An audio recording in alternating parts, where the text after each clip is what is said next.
देखिए, चुनाव आ रहा है और चुनाव में हम सबको निर्णय करना है कि हम क्या करना चाहते हैं, अपने भविष्य में क्या चाहते हैं, क्योंकि चुनाव से ही तय होता है कि कैसी सरकार आएगी, कैसे सांसद होंगे और किस तरह की आपकी जीवन में तरक्की आने वाली है कि नहीं। अब आपने 5 सालों पहले मेरे भैया प्रत्याशी थे और आपने उनको चुनाव हराया और आपको एक नई भाजपा की सांसद मिली। एक रिश्ता था आपके साथ बहुत पुराना हमारा, मेरे पिताजी से शुरू हुआ, आप ही ने स्थापित किया, आपके पूर्वजों ने, जो बड़े यहाँ बैठे उन्होंने। और ये रिश्ता था, नीचे आ जाऊं,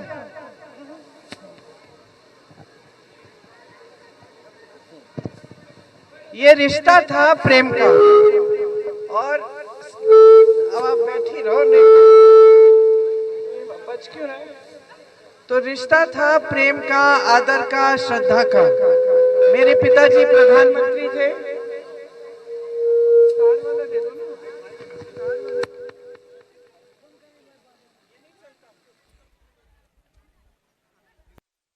इससे नहीं होगा।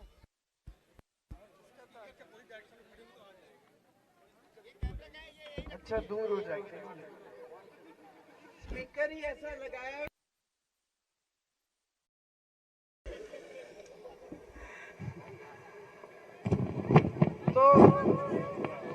तो मैं कह रही थी कि जो रिश्ता हमारे परिवार और आपके बीच था, वो एक आदर का रिश्ता था। आदर का रिश्ता था। लो, आ गया, अब पास आ सकती हूँ। हाँ। तो मेरे पिताजी जब यहाँ आते थे तो आपके बीच आते थे, आपके घरों में आते थे, आपसे पूछते थे कि क्या हाल है, क्या काम कर सकते हैं आपके लिए। कुछ अगर नहीं हुआ होता काम तो डांट भी देते। बहन, जरा बोल रही हूँ, बहन, ओ थोड़ी शांत हो जाओ। हाँ? तो मैं कह रही थी कि आपके बीच आते थे, आपकी समस्याओं को समझते थे, घर में, खेत में आते थे, किसान से पूछते थे कि क्या कर सकते हैं। शुरू में जब यहाँ आई, मैं छोटी सी थी, तो सारी जमीन सफेद सफेद होती थी, ऊसर जमीन थी। जो बुजुर्ग हैं उनको याद होगा। तो पिताजी योजना लाए ऊसर जमीन को उपजाऊ बनाने की। तो यहाँ जो नौजवान हैं वो जानते भी नहीं होंगे कि जो हरियाली यहाँ दिखती है, ये अपने आप से हरियाली नहीं आई, ये आपके सांसद ने उस समय एक योजना बनाई।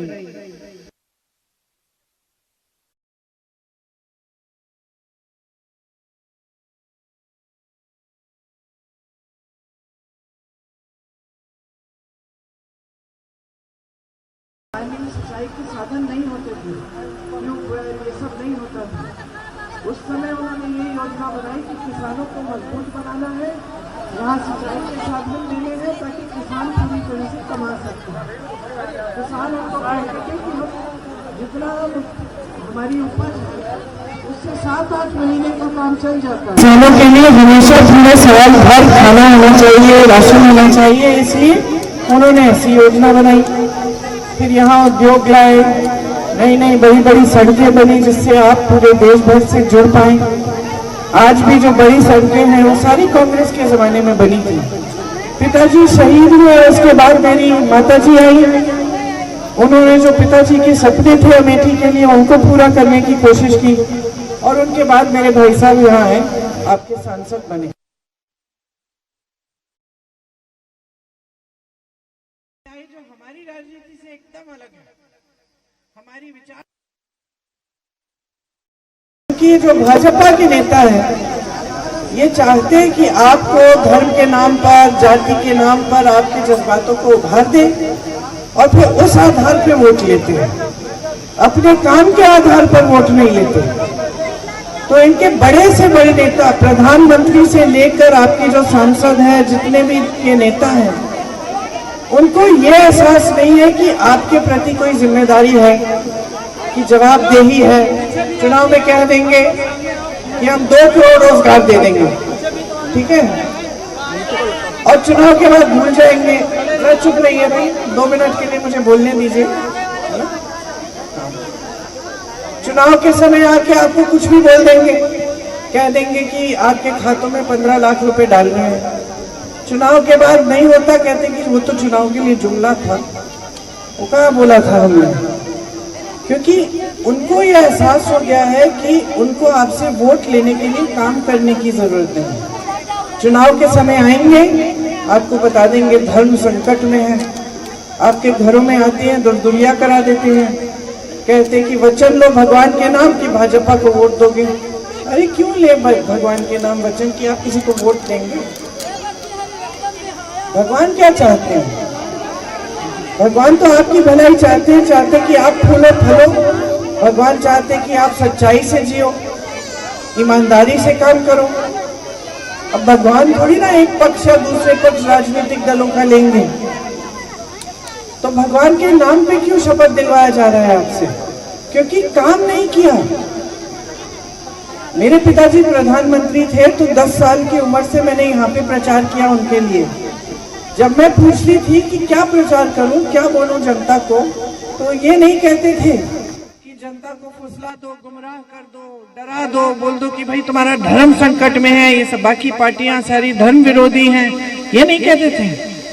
कहते थे जनता को जाके समझाओ कि हमने कितना काम किया है और हम अगर रहे सांसद तो हम उस पूरे जितने भी अधूरे काम है उनको पूरा कर पाएंगे, ये कहते थे। तो हम लोग प्रचार करने आते थे तो कहते थे कि भाई BHEL खुला है, देखो यहाँ पे उड़ान वाली एकेडमी बनने जा रही है, यहाँ पे FDDI खुलेगा, यहाँ पे बड़े बड़े उद्योग खुले हैं। पिताजी और काम करना चाहते हैं, ऊसर जमीन में हरियाली लाए हैं, सिंचाई के साधन दिए हैं, सड़क बनाए हैं। और फिर उस आधार पे हम कहते थे कि हमने ये काम किया, उन्होंने ये काम किया, उनको जिताइए, उनको आगे बढ़ाइए ताकि और काम हो।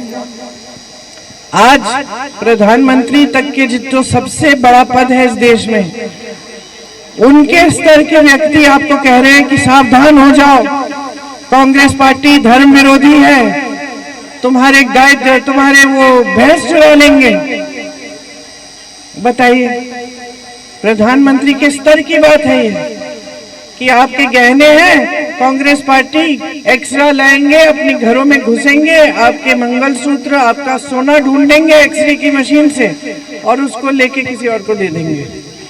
आपके पास 2 घर है तो 1 घर ले जाएंगे, आपके पास 2 गाड़ी है तो 2 गाड़ी ले जाएंगे, और 2 भैंसे हैं तो 1 भैंस ले जाएंगे।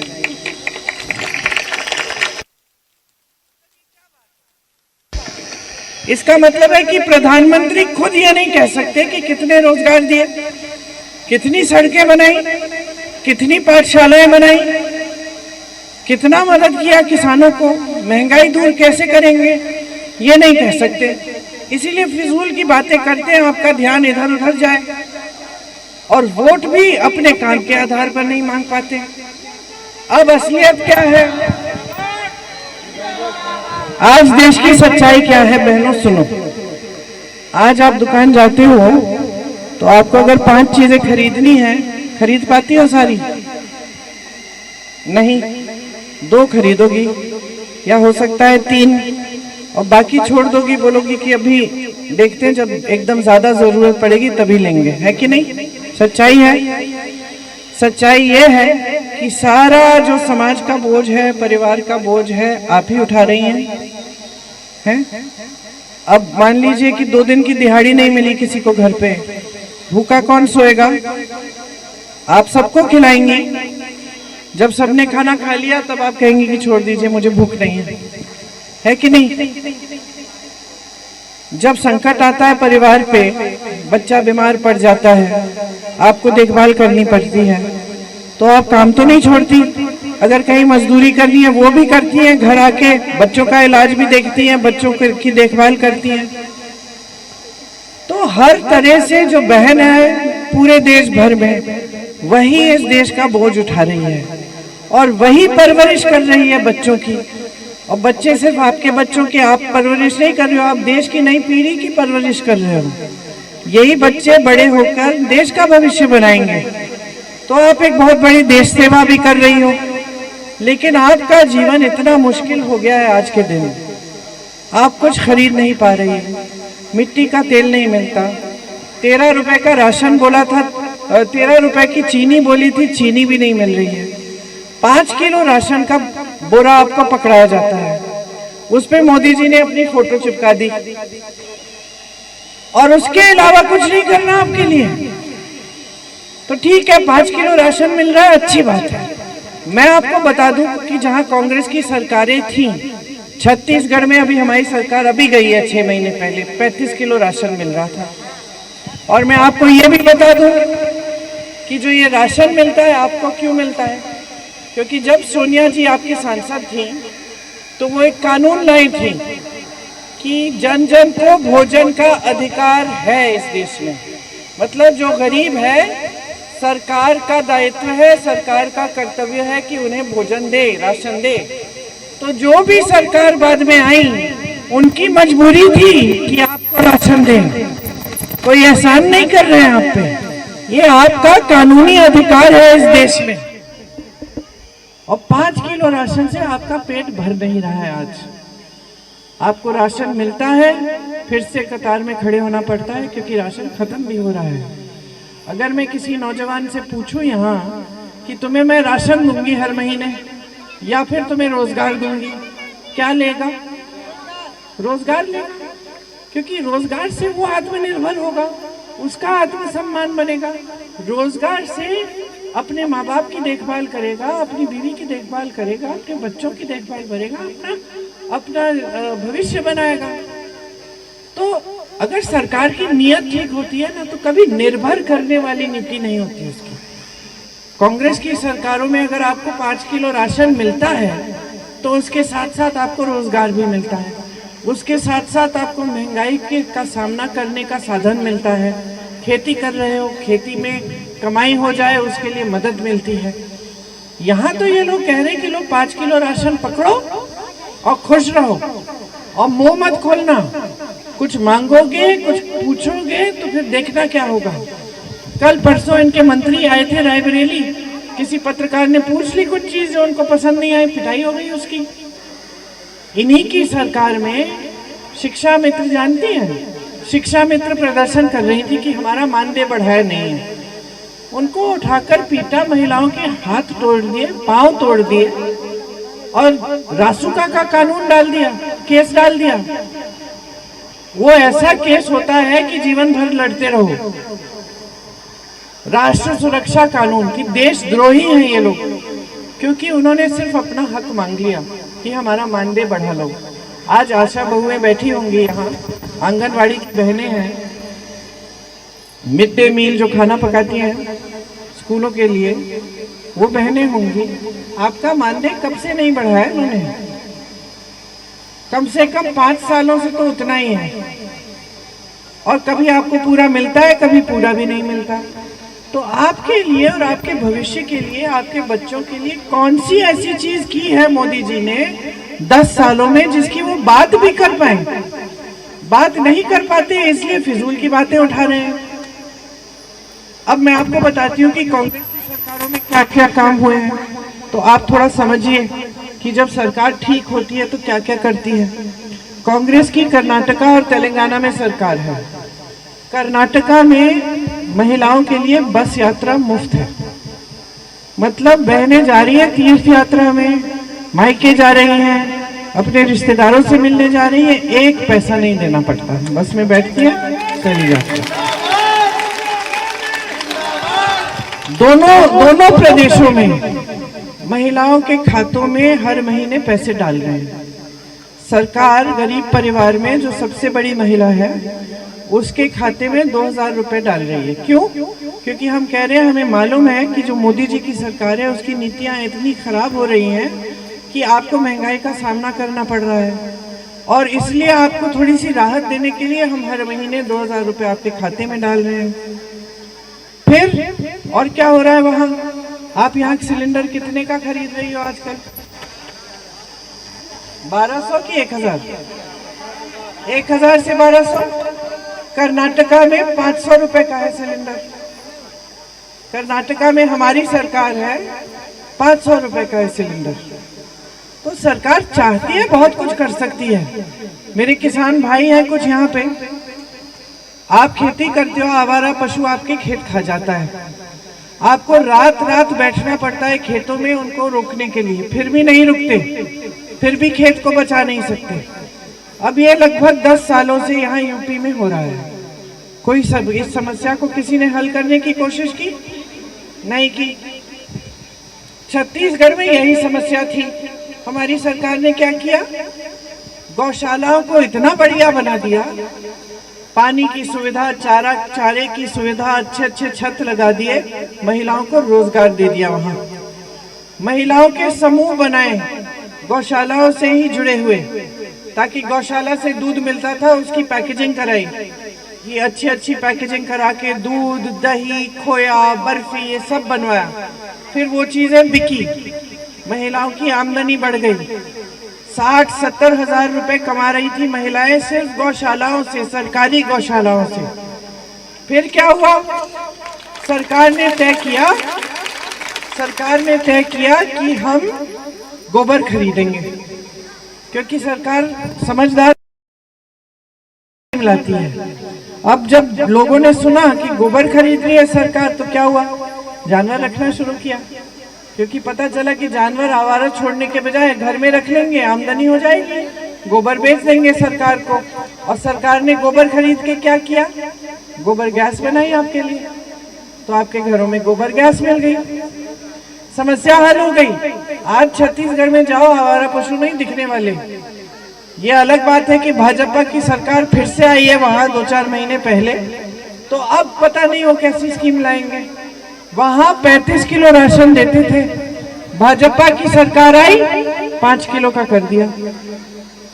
राजस्थान में हमारी सरकार थी, ये भी सुन लीजिए कि राजस्थान में हमारी सरकार थी, 25 लाख रुपए तक सबको स्वास्थ्य बीमा दिया। तो जब मैं गई थी वहां पे, वहां चुनाव थे कुछ 6-7 महीने पहले, तो मुख्यमंत्री जी ने मुझे कुछ लोगों से मिलवाया। उसमें एक जने थे जिनका हार्ट का ऑपरेशन किया था, 1 पैसा नहीं देना पड़ा बहनों, सारा मुफ्त में हो गया। एक और थे ब्रेन की सर्जरी की, लाखों की सर्जरी होती है, 1 पैसा नहीं देना पड़ा, क्योंकि सरकार की नीति ये थी कि गरीबों के हाथों में देश का पैसा जाना चाहिए। अब मोदी जी की नीतियां देखिए, बड़े बड़े खरबपतियों को सारे पैसे दे रहे हैं, सारे देश के बंदरगाह, देश के हवाई अड्डे, देश के खदान, देश का कोयला, देश की बिजली, देश के बड़े बड़े सड़कों के ठेके सब अपने बड़े खरबपति मित्रों को दे रहे हैं। जहां देखिए अडानी अंबानी, अडानी अंबानी, अडानी अंबानी, सब इन्हीं का है।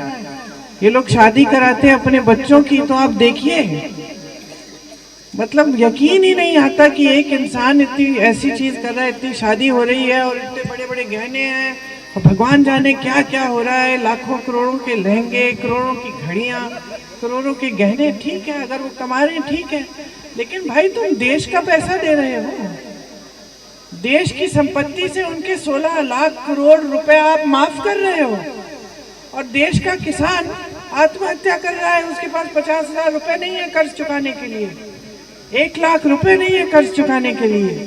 ललितपुर में मैं एक किसान के घर गई, 2 बेटियां थी, एक की शादी हो गई थी, एक की करनी थी, फूट फूट के रो रही थी, पिताजी ने आत्महत्या कर ली, 1 लाख करोड़ का कर्ज लिया था, चुका नहीं पाए, पानी नहीं आया, खेती में उपज कम हो गई। एक और किसान के घर गई, वहाँ खाद के वितरण केंद्र थे, वो सरकारी वाला बंद था, प्राइवेट में चले गए, सोचा कि चलो खाद मिल जाएगी, उपज हो जाएगी, मैं अपना कर्ज चुका लूंगा। वैसे ही बड़े परेशान थे, तनाव में थे, खड़े हो गए कतार में।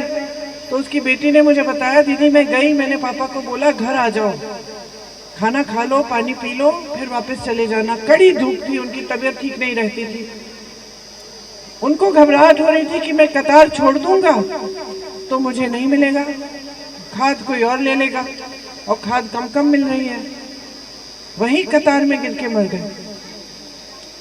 तो अब ये हालात है किसानों की, जब कांग्रेस कहती है हम किसानों का कर्ज माफ करना चाहते हैं, तो पूरी भाजपा प्रधानमंत्री से लेके सारे मंत्री, आपके सांसद सब भड़क जाते हैं, कहते हैं कि देश में पैसे नहीं है, इसके लिए पैसे कहाँ से आएंगे। अरे आपने 16 लाख करोड़ दे दिए बड़े खरबपतियों को, वो माफ कर दिए।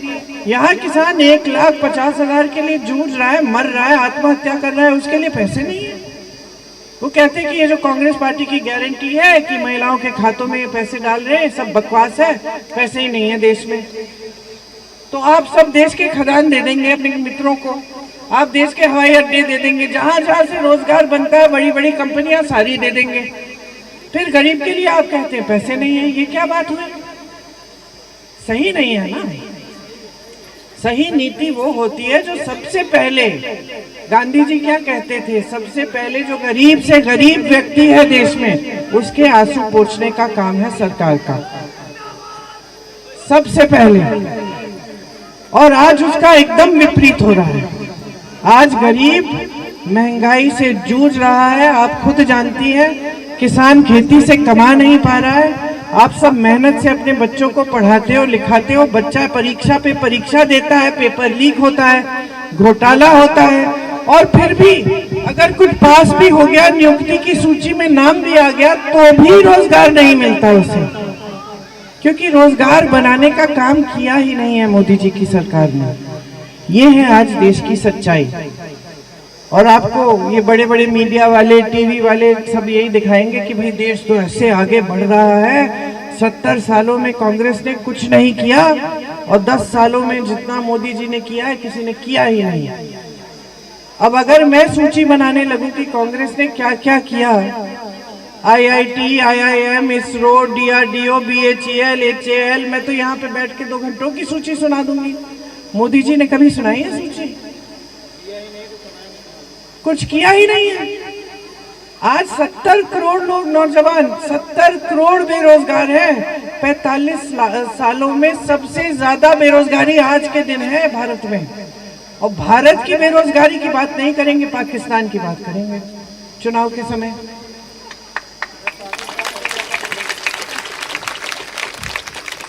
तो अब आपको समझना है कि आगे आप क्या चाहते हैं। आपकी एक सांसद है, मैं जानती तो हूं नहीं उनको, लेकिन मैंने सुना है कि वो भी अपनी काम की सूची नहीं गिना सकती।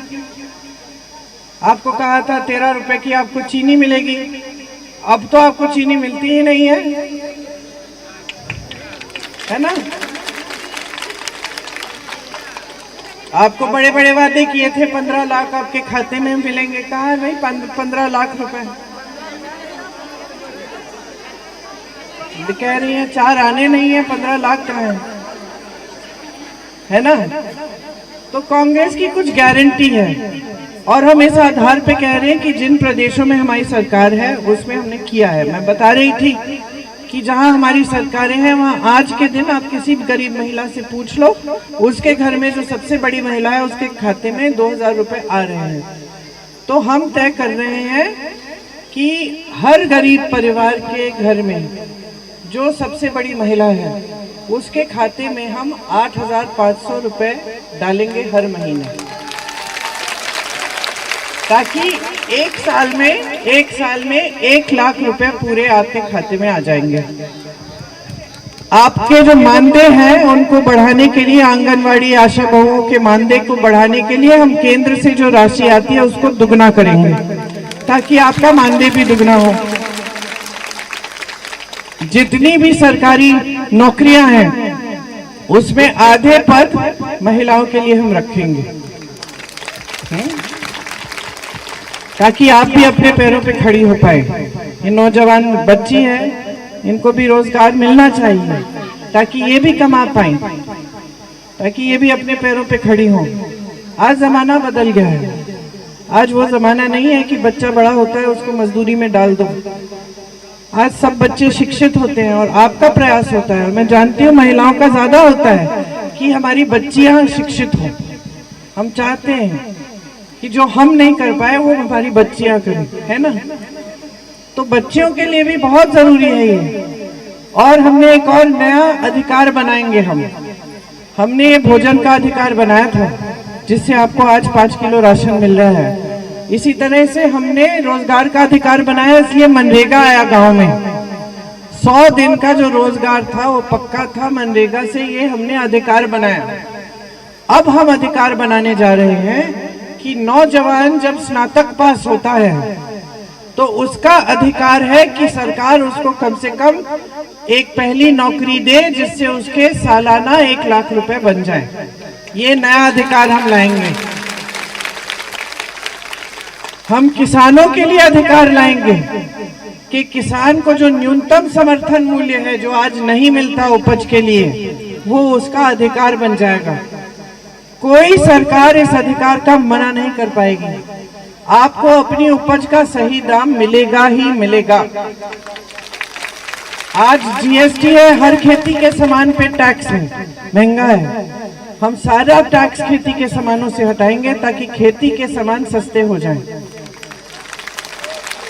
5,000 करोड़ रुपए का फंड बनाएंगे ताकि जो नौजवान इनकी तरह अगर कारोबार तुम शुरू करना चाहते हो या कोई बिजनेस शुरू करना चाहते हो तो तुम्हें उन 5,000 करोड़ रुपए के फंड से सुविधा मिले, मदद मिले कि तुम अपना कारोबार शुरू कर पाओ।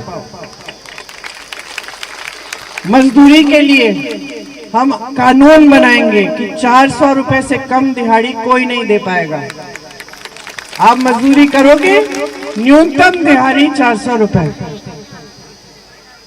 25 लाख का बीमा मैंने बताया, देश भर में लाना चाहते हैं ताकि स्वास्थ्य की सब सुविधाएं 25 लाख रुपए तक आपको मुफ्त मिलेंगी अगर आप गरीब परिवार के हो।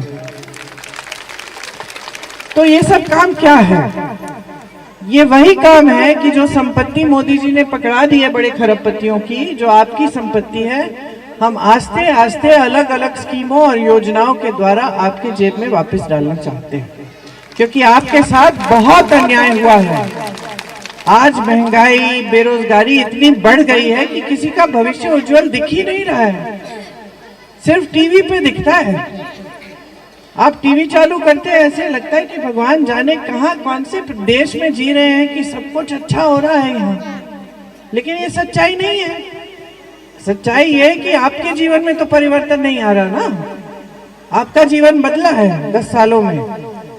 हाँ बदला है, महंगाई बढ़ गई है, पहले कम थी, है ना, लेकिन तरक्की तो नहीं हुई है। तो आप सोच लो, कहाँ है किशोरी जी? ये आपके प्रत्याशी है कांग्रेस पार्टी से। अब ये कौन है मैं बता देती हूँ। ये किशोरीलाल शर्मा जी मेरे पिताजी के साथ काम करते थे यहाँ अमेठी में, और तब से 40 साल हो गए अमेठी और रायबरेली के जितने भी हमारे जो कार्य थे, अच्छे कार्य, सेवा के कार्य, विकास के कार्य, ये देखते थे। तो आप अगर हमें दरखास्त पकड़ा देती थी तो हम इनको देते थे कि किशोरी भैया जाओ उस गांव में, उस महिला ने हमको दरखास्त दिया, पता करो उसकी समस्या क्या है, कैसे हल करनी है।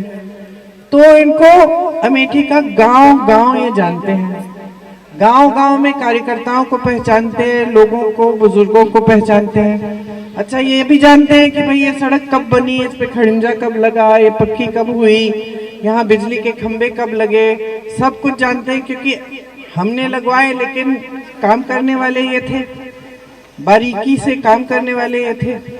सांसद निधि का खर्चा कैसे करना है, किस पाठशाला में देना है, कहाँ पे ज्यादा जरूरत है, ये सब ये करते थे।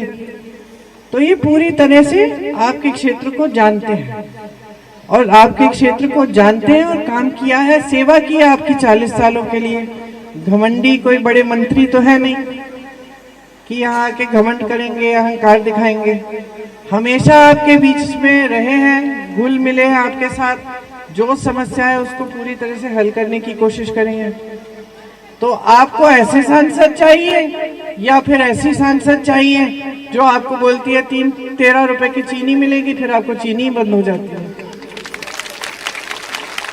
जो आपके बीच नहीं आती, उद्घाटनों के लिए आती हैं और टीवी के सामने खड़े होने के लिए आती हैं। क्योंकि देखिए उनका मकसद समझ लीजिए, वो यहाँ आई किस लिए? कोई रिश्ता था पुराना आपके साथ, कोई उनके परिवार ने यहाँ काम किया था, या आपकी भलाई चाहती थी इसलिए आई, सेवा करना चाहती थी इसलिए आई? एक ही मकसद था, मेरे भाई को चुनाव हराना था। तो शुरू से ही नकारात्मक मकसद से आई कि मुझे यहाँ पे लड़ाई करनी है, सब पूरे देश में उछालना है कि अमेठी में कुछ काम नहीं हुआ, ये गांधी परिवार बकवास है, ये गांधी परिवार कुछ करता नहीं है, यही बातें फैलानी है और उसके बल पे फिर मैं वोट ले लूंगी और पूरा देश देखेगा कि हाँ अमेठी में कोई तरक्की नहीं हुई, मैं सांसद बन जाऊंगी। हो गया, बन गई। फिर क्या हुआ? कुछ किया? काम नहीं किया। उनका तो मकसद पूरा हो गया, वो तो इसी मकसद से आई थी। और दूसरी तरफ हम जो 40 सालों से सेवा कर रहे हैं, कोई मकसद ही नहीं है, बस सेवा करनी है। पिताजी ने सेवा की, पिताजी शहीद हो गए, मैं 19 साल की थी। माताजी आपकी सांसद बनी क्योंकि उन्होंने सोचा कि पिताजी के कुछ सपने थे अमेठी के लिए, उनको मैं पूरा करती हूँ। फिर भैया आए, भैया ने खूब काम किया। कई ऐसे काम हैं जो अगर भैया को करने देते ये लोग, अगर एक बार फिर आपके सांसद बनते, काफी तरक्की आ जाती। फूड पार्क खोलने जा रहे थे, उसका शायद वो हो भी गया था, उसका है ना शिलान्यास भी हो गया था। फूड पार्क में क्या था कि यहाँ पूरे रायबरेली अमेठी के इलाके के जो किसान थे वो अपनी उपज यहीं पे ले जाके उसकी सारी पैकेजिंग सब कुछ यहीं पे करा के पूरे देश भर में भेज सकते हैं और देश के बाहर भी। तो उससे बहुत फायदा होता है। इन्होंने क्या किया? रुकवा दिया। एक फैक्ट्री खुलवा रहे थे, वो ऑर्डिनेंस फैक्ट्री, पिछले मेरे ख्याल से कितने सालों से, 4 सालों से रुकी रही। अब उन्होंने खोली तो उसमें जो बनवाना था वो भी नहीं बन रहा है, कुछ और बन रहा है। तो ऐसे काम किए इन्होंने कि जो विकास के कार्य हो भी रहे थे यहाँ उनको रोक डाला। रायबरेली में माताजी ने एम्स की बात की तो एम्स शुरू हुआ, कितनी कठिनाई से हम खोल पाए उसको, और फिर इन्होंने सब ठंडे बस्ते में डाल दिया। तो अब चल रहा है लेकिन उस रफ्तार से नहीं चल रहा, उतना बड़ा नहीं बना जितना हम बनाना चाह रहे थे। तो आपको तय करना है आपको यहाँ कैसी राजनीति चाहिए। यहाँ एक सभ्यता वाली राजनीति रही है हमेशा। नेताओं ने झूठ नहीं बोला आपसे, सच बोला। जहाँ हम कुछ काम नहीं कर सकते थे हम बोल देते थे कि दीदी ये वाली सड़क तो बनाना बहुत मुश्किल है, अगर चाहो तो आपको खड़ंजे वाली बना के दे देंगे। सच बोल देते थे। आप भी हमेशा डांट भी देते थे हमको, है ना। अहंकार नहीं था। पिताजी आते थे, प्रधानमंत्री थे, महिलाएं डांटती थी गाँव में कि भैया देख लो प्यार तो करते हैं लेकिन वोट नहीं मिलेगा अगर हमारी सड़क नहीं बनेगी। अधिकार था आपका, आपको किसी ने डांटा नहीं कि प्रधानमंत्री हूँ ऐसे कैसे कह दिया। अहंकार नहीं था। पिताजी कहते थे ये तो मेरा कर्तव्य है। अच्छा है, जागरूक है जनता, जनता डांट रही है नेता को, अच्छी बात है। तो अगर ये पुरानी वाली राजनीति आप वापस लाना चाहते हैं, जो आपकी सेवा करे, आपके भविष्य को मजबूत बनाने का काम करे, तो आप किशोरीलाल जी को जिताइए। और अगर आप अहंकार की राजनीति चाहते हैं, जहां नेता यहाँ मंत्री बन के बस यही कहते रहे कि मैं मंत्री हूँ, मैं मंत्री हूँ, जनता जाए भाड़ में और मैं रहूं सत्ता में, तो फिर आप दूसरी को चुन लीजिए, भाजपा को वोट दे दीजिए, है ना। लेकिन मेरी सलाह यह है कि आप कांग्रेस को जिताइए। किशोरीलाल शर्मा आपके बीच आते रहेंगे, काम करके दिखाएंगे आपको ये पता भी नहीं चलेगा कि ये सांसद हैं हमारे। आपको लगेगा कि घर परिवार के एक सदस्य घर आ रहे हैं, उनसे आप पूरी समस्याएं आप समझाएंगे और ये आपकी समस्याओं को सुलझाने का काम करेंगे। तो यही सब बातें कहनी थी आपको, ध्यान से सुना है आपने। आशा है कि 20 तारीख को इनका पहला नंबर है, पहले नंबर पे पंजा दिखेगा आपको, वहां बटन दबाइए।